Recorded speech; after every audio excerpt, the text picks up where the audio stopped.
Hi friends, இன்னைக்கு கொஞ்சம் லேசியாக தான் மார்னிங் தான் காலையில ஏதாச்சும் பைக் எடுத்து போட்டு வாக்கிங்லாம் போயிட்டு வந்துட்டேன். அதனாலே கொஞ்சம் லேசியாக தான் இருந்துச்சு.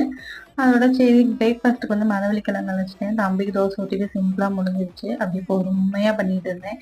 பிளாக் காஃபிலாம் போட்டு குடிச்சிட்டு கட்டி எல்லாமே இதாகிடுச்சு, ஷார்ப்னஸ் போயிடுச்சு. அது எல்லாமே வந்து டீட்டி வச்சாச்சு. கொஞ்சம் வந்து வெட்ட மாதிரி வச்சுட்டேன். அதுக்கப்புறம் வந்து இன்னைக்கு பட்டாணி இருந்துச்சு. சரி பட்டாணி மசாலா பண்ணிடுவோம். ரசம் வச்சு பட்டாணி மசாலா வச்சா சிம்பிளாக முடிஞ்சிடும். அந்த மாதிரி பிளான் பண்ணி வச்சு ரசம் வச்சுட்டேன். பட்டாணி மசாலா வந்து இந்த பட்டர் தொக்குலாம் எப்படி வைப்போமோ அது மாதிரி வைக்கலாம்னு சொல்லிட்டு அந்த மாதிரி வச்சுட்டேன். ஃபஸ்ட்டு வந்து சோம்பு எல்லாமே போட்டு ஸ்பைசஸ் ஆட் பண்ணிட்டு வெங்காயம் அப்புறம் இஞ்சி பூண்டு பேஸ்ட் போட்டேன்.